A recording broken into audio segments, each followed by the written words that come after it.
Yellow guys, selamat datang kembali di Pojok Seram. Ini lanjutan part 2-nya ya, hayu kita mulai.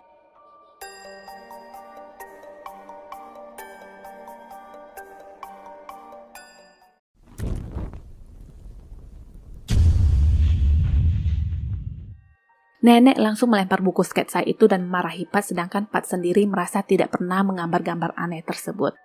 Tiba-tiba nenek lupa ingatan dan berpikir kenapa dia bisa berada di kamar Pat. Setelah melihat susu yang dibawakannya untuk Pat, dia baru ingat dan melanjutkan omelannya, tapi kali ini soal susu yang harus dihabiskan. Setelah nenek keluar kamar, Pat melihat-lihat kembali buku sketsanya, tapi aneh, gambar terakhir itu sudah tidak ada. Pat lalu tidak sengaja memecahkan gelas susu dan segera disambut baik oleh Latte.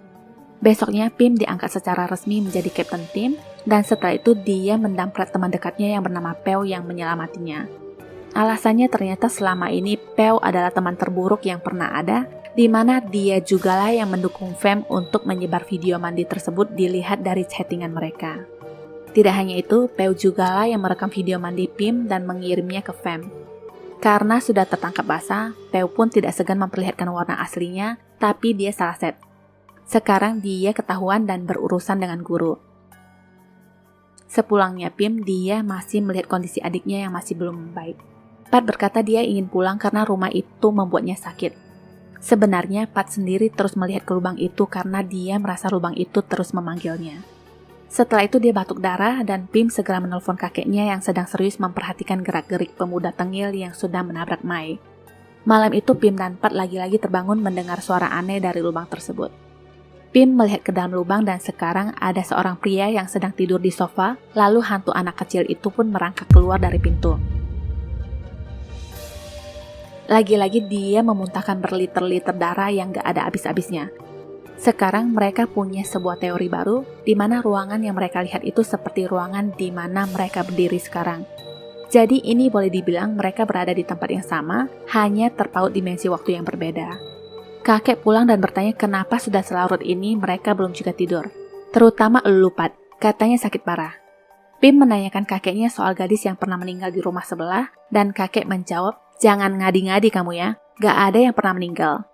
Karena dari tadi ngomongin lubang mulu, kakek lalu memutuskan untuk menutup lubang yang tidak pernah terlihat di matanya.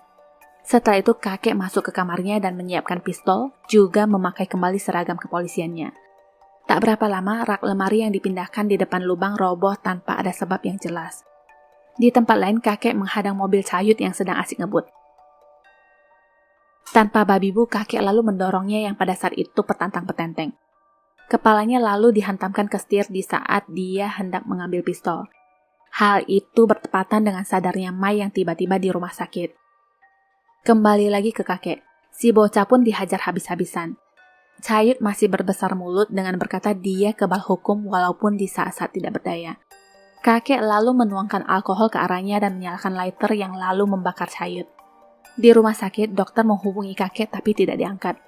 Mai menanyakan siapa yang dokter hubungi dan kaget ketika mendengar nama ayahnya, ditambah dokter berkata kedua anaknya juga tinggal bersama kakeknya sekarang. Dokter dan suster mencoba menenangkannya dan Mai berkata dokter tidak mengerti, dia harus mengeluarkan anak-anaknya dari rumah itu. Di rumah, lagi-lagi mereka mendengar suara aneh dari lubang tersebut. Kali ini nenek bereaksi seakan bisa melihat lubang tersebut. Nenek lalu mengakui selama 15 tahun lamanya, suara itu terus menyiksanya. Selama ini nenek mendengar suara aneh tapi tidak dengan kakek. Mengingat kakek yang sangat pemarah, nenek pun memilih diam dan tidak pernah menceritakan kembali apa yang dia dengar. Suara itu semakin jelas dan Pim mendekati lubang itu sedangkan nenek terus menyuruhnya untuk menyingkir. Yang dia lihat sekarang adalah ibunya Mai sedang hamil sambil menggendong bayi. Mai lalu menanyakan di mana anak mereka Pinya kepada Krit suaminya. Nenek dan kakek yang masih muda saat itu datang dan menanyakan apa yang terjadi. Mai lalu berkata Pinya menghilang. Setelah itu Pim menceritakan apa yang dilihatnya dan bertanya pada neneknya, siapa itu Pinya. Nenek menyuruh mereka untuk kembali ke kamar tapi Pat malah melanjutkan mengintip ke lubang tersebut. Sekarang yang dilihatnya, si kakek menemukan Pinya yang sudah berlumuran darah sedangkan Krit yang mabuk dengan santainya masih tidur di sofa. Nenek heboh menyuruh mereka untuk jangan lagi melihat ke lubang tersebut, tapi Pat berkata dia ingin tahu apa yang terjadi dengan ayahnya dan suara tembakan pun terdengar jelas. Cerita lanjut lagi ke rumah sakit di mana kakek ingin segera bertemu dengan Mai, tapi Mai sudah melarikan diri. Di rumah, akhirnya nenek menceritakan tepatnya 15 tahun yang lalu, setelah kejadian itu mereka pergi meninggalkan Pinya dan Creed begitu saja. Diceritakan kembali saat itu Pinya mengajak ayahnya untuk bermain petak umpet. Pinya lalu bersembunyi di sebuah lemari bawah tangga dalam waktu yang cukup lama, tapi Creed malah mabuk dan tertidur. Saat ditemukan Pinya sudah tewas karena meminum racun tikus yang mungkin dipikirnya sebotol sirup. Creed lalu mengakhiri hidup dengan mengambil pistol dari kakeknya. Setidaknya itu adalah cerita versi kakeknya. Bagaimanapun si nenek tidak menyaksikan peristiwa itu karena sedang berada di lantai atas sambil membawa cucunya. Turun-turun, Mai sudah sedang menangisi suaminya yang tewas. Pat lagi-lagi memuntahkan darah. Pim berkata mereka harus ke rumah sakit tapi nenek bersikeras Pat akan sembuh dengan beristirahat. Mai pun tiba di rumah dan kaget melihat latte yang sudah koit.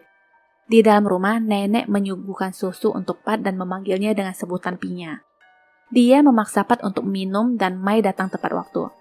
Kakek juga sampai di rumah dan mengeluarkan pistol karena melihat pintu rumah yang terbuka.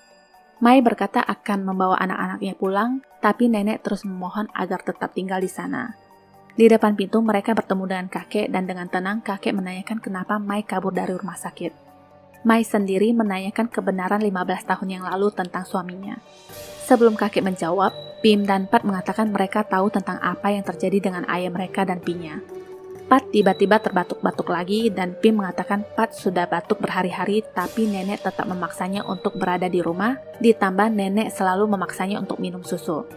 Pim pun terdiam dan tiba-tiba menghubungkan muntahan darah Pat dan hantu Pinya juga tentang racun tikus. Pim mempertanyakan apa yang sudah neneknya campurkan di susu itu tapi nenek mengaku tidak ada apa-apa.